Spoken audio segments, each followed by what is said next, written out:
Hello and welcome to Sunday's edition of Weekend Waypoints, production of SEC Extra and D1Baseball.com. I'm your host, Joe Healy, taking you through Saturday's action in Omaha involving three SEC teams. And then we're going to preview Tennessee's matchup against UNC tonight, Sunday night, before things are all said and done here. But first, I have to let you know that this episode of Weekend Waypoints and every Sunday episode of Weekend Waypoints is brought to you by Active Wealth Management. Ford Stokes and Sam Davis are my guys over there. As always, we have our call to action. Visit activewealth.com, click schedule a consultation to get your free 401k review, which is a $1,500 value at no cost to you.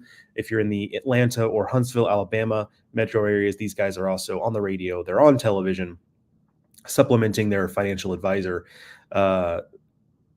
things with some media stuff as well.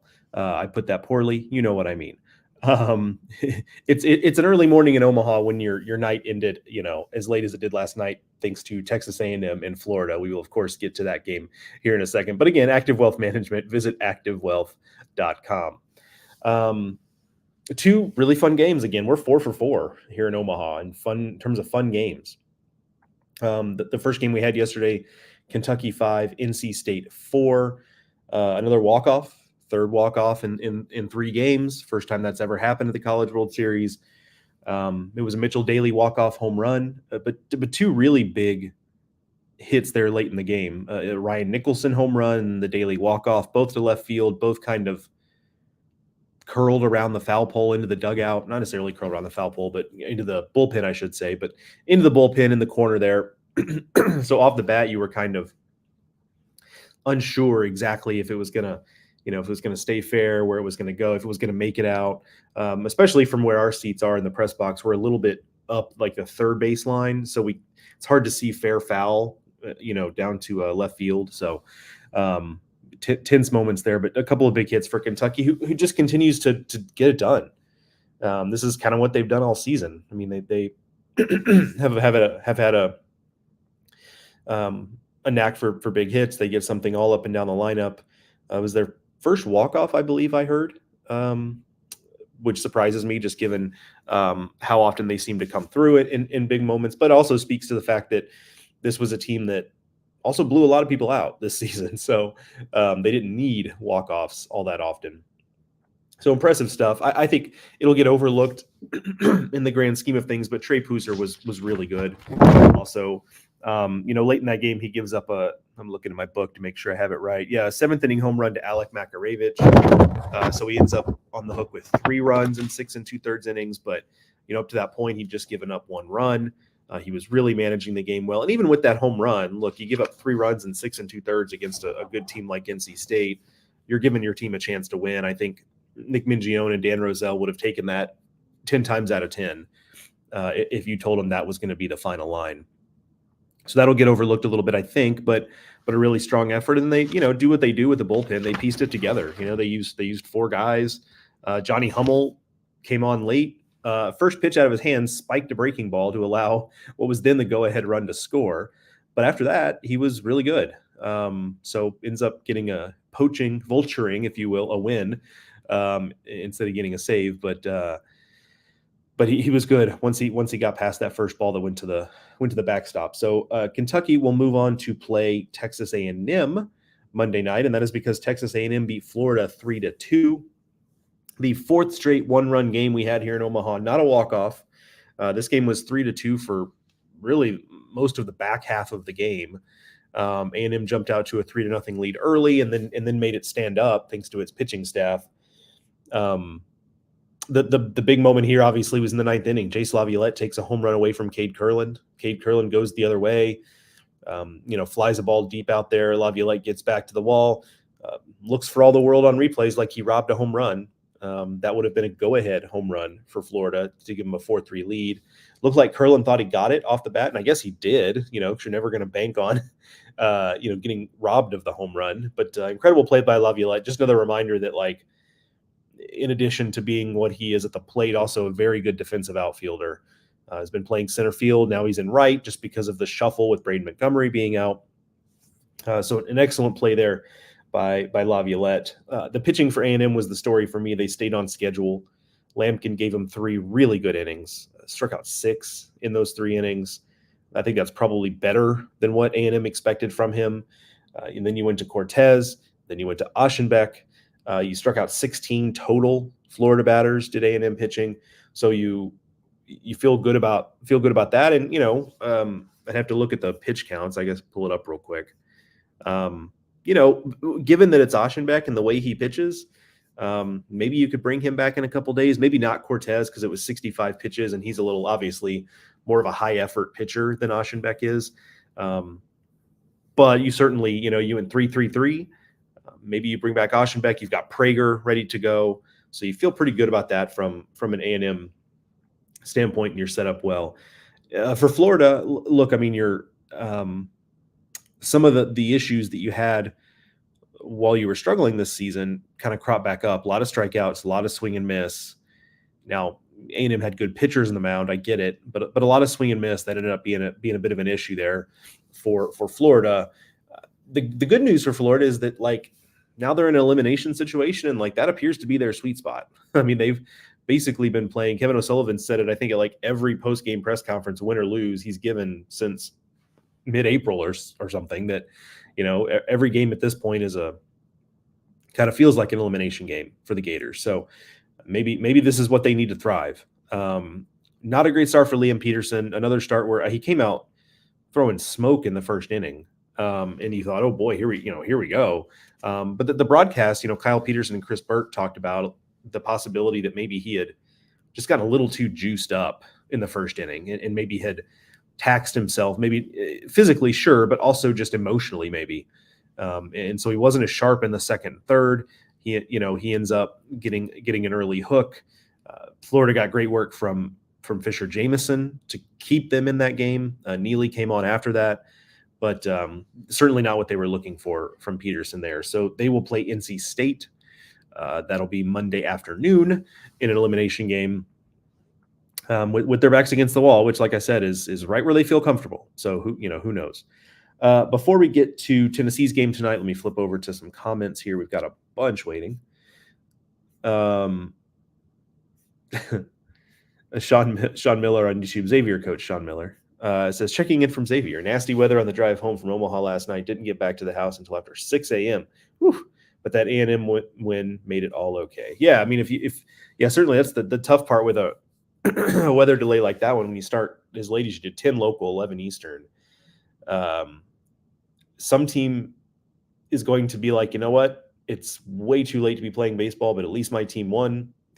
So then you're like, okay, well, at least you got that. But if you're the losing team, man, woof, you stayed up for that. And I mean, that's just tough. So, but shout out to any fans that made it through the end. Obviously, it's, especially if you're in Omaha, look, you're here, you bought tickets, you just kind of, you deal with it. But the folks at home who were getting heavy eyed in front of the TV, shout out for sticking it out if you did. Speaking of guys in Omaha, Ace Man on YouTube checking in from Omaha, Nebraska. Welcome to Omaha. Hope you're having a good time. I don't know how you couldn't. Nicholas Doherty, how do you think Tennessee pitches to Honeycutt, especially with people on base? Well, the trouble with that is that, well, not the trouble. I think from Tennessee standpoint, the good news, if we'll put it that way, is that Honeycutt's not like Cags, is not like Charlie Condon, or even maybe like a Christian Moore on all of this. Maybe Honeycutt's more like Christian Moore in this way. The rest of the UNC lineup is such that, and Brian O'Connor, Virginia's coach, gave voice to this after that first game. Casey Cook is their best hitter, hits behind Honeycutt. He had 3 hits in that game. Okay, you move past him, you got Parks Harbor, who's got like 20 bombs this year. So the comparison to Christian Moore is like, well, okay, but Blake Burke is right there behind him, and then you've got Amick, and so it's hard to maneuver in that lineup. With Cags, like, all due respect to Ashton Wilson, but you feel a lot, because Ashton Wilson's been really hot this postseason, but you feel a lot more comfortable pitching to Ashton Wilson. And the rest of the Gators lineup has a lot more holes in their swings, right? So to take that back to Honeycutt is just that I'm not sure. Look, in a clutch situation, you got to think about it. Like, this guy clearly is just on another planet in these types of moments. But the guy struck out 80 times this year. Like, so you can pitch to him. He's also not hitting for something like Cags and Condon and all the rest are hitting. He's hitting, I think, somewhere around 320, something like that. I don't have their stats in front of me, so you can get him out. So I'm less. I don't think I'd be overly focused on him as an individual. In a clutch moment, okay, maybe we'll have a different conversation. But just generally speaking, like I do think you can pitch to him. I'm going back to their. I have my scorebook out here. Going back to that first game real quick to just. I mean, he was 0 for 4 when he came up for that hit, right? So now that's just one game, but like you can pitch to him. So I think Tennessee will go right after him, understanding that you can get swings and misses from him. We'll see, obviously. Jordan says, guess I owe Lampkin an apology. I mean, yeah, he pitched well. I mean, he hadn't pitched well for a lot of the second half of the season, so I get the worry about him, but yeah, he did pitch great. Tony Ray on YouTube, first walk-off homer for UK since 2020. How about that? Good stat there, Tony. Am I crazy to Jordan on YouTube, let me put up the screen. Am I crazy to think A&M is a better mental matchup for Kentucky? You just don't have to worry about playing a team for the fourth time. I think that's an interesting thing to bring up, Jordan. I think it goes both ways, though. Just because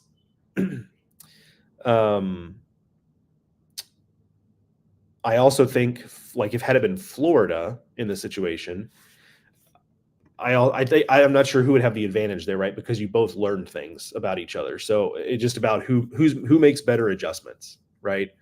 So I do think it would have been an advantage for somebody. I don't know necessarily that it would be Kentucky versus Florida. So I'll say just selfishly, I'm not glad because that, but I do find it more interesting that it is A&M Kentucky just because we haven't seen that, right? So that'll be fun to see those two teams face off. Interesting matchup too, just given that Kentucky doesn't miss a lot of bats. A&M puts up long at bats. From that standpoint, it seems like kind of a bad matchup for Kentucky's pitching staff, but we'll see. That's the beauty of it. I know it's a Sean Miller asks, I know it's a day away, but is UK expected to start more? That could lead to some really deep counts with A&M's approach to the plate. Yeah, what we were just talking about.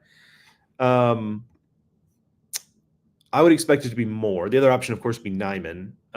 So yeah, I think it's more. But you're right. I mean, Moore is not a great strike thrower. He's got pretty good stuff. It's a good sinker, but he's not an elite strike thrower. Like he does have games where he's just not locating. So that is an interesting point, and I'm with you. Moore gives them the best chance to win. They don't have to go to Moore, but I get why they go to Moore. But it's not an ideal matchup given the opponent. Ace Man on YouTube says Braden, speaking of Montgomery, doesn't make that robbery. Yeah, that'd be interesting. Braden's a very good right fielder, but his value defensively is mostly his arm. He's a good athlete. He's a good runner, but he's not. I don't think he's as good an athlete and runner as Laviolette. So that would be interesting. We'll never know, but I do think that's interesting. John Bro. Good morning, Joe. Lots of great games going on in Omaha. Agreed. I feel like UNC is a team of destiny. It does feel a little like that anytime a team is just like on this type of heater in terms of clutch hits.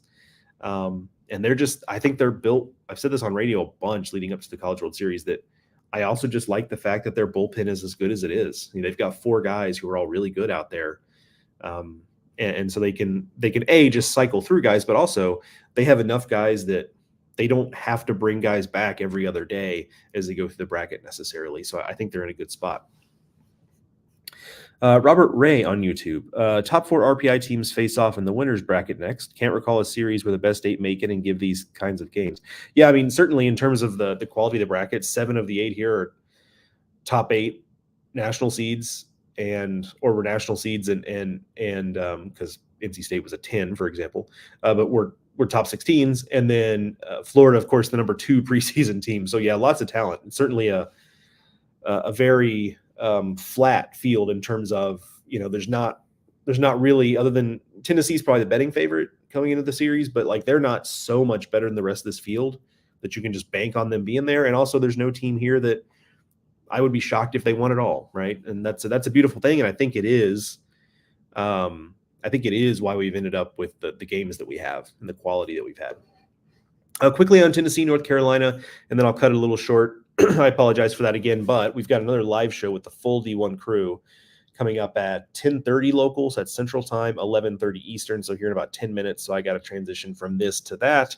But if you want more details on what we thought of the games yesterday and what we think of the games today, check that out. All the same places you're watching this, you can watch that. Okay, it's Drew Beam, it's Shea Sprague on the mound. Should be a fun matchup. Both starting pitchers with moxie. Beam is kind of known for that. That's been his whole thing at Tennessee, is that he just got a lot of, from the minute he stepped on campus, he was, kind of mentally and emotionally just ready to be a dude. And then Shea Sprague, a transfer from Elon, like, it's not blow it by you stuff. Beam certainly has more stuff, but Sprague just really knows how to pitch. I mean, it's an interesting matchup in that his ability to locate with softer stuff is just not really an SEC look outside of like Evan Oschenbeck, right? And we see how successful Evan Oschenbeck is. So it's just a different look. He gives up some fly balls. So I think a big element here is, how is the park playing? Is it playing big? Is it playing small relative to, how it plays sometimes? I don't think it really ever plays small, but does it play smaller? Does it play big? Can Shea Sprague keep it in the ballpark? That is, I think, the single biggest factor for tonight's game is, can Shea Sprague keep the ball in the yard? We'll find out. Should be a lot of fun to find out. Should be a fun game, good atmosphere, a couple fan bases that I've seen a lot of around Omaha. I think these two fan bases have turned out pretty well. So it should be a good atmosphere. All right, folks, that's going to do it for this edition. Real quick, Sean says, Christian Moore needs a new challenge. I dare him to hit for the home run cycle today. Solo 2-run, 3-run grand slam. Make it happen. It's too boring for a Superman like him. Yeah, I'm kind of with you. Can't wait to see what Christian Moore does tonight for an encore. That now is going to do it for this edition of Weekend Waypoints, a production of SEC Extra and D1Baseball.com. Again, live show for the big crew here in about 10 minutes. So you can watch that wherever you're watching this. You can also watch it back as a replay if you can't get to it right away. That is it for this weekend of Weekend Waypoints. We got one more weekend to go. I'll be back Friday, Saturday, Sunday of this coming week.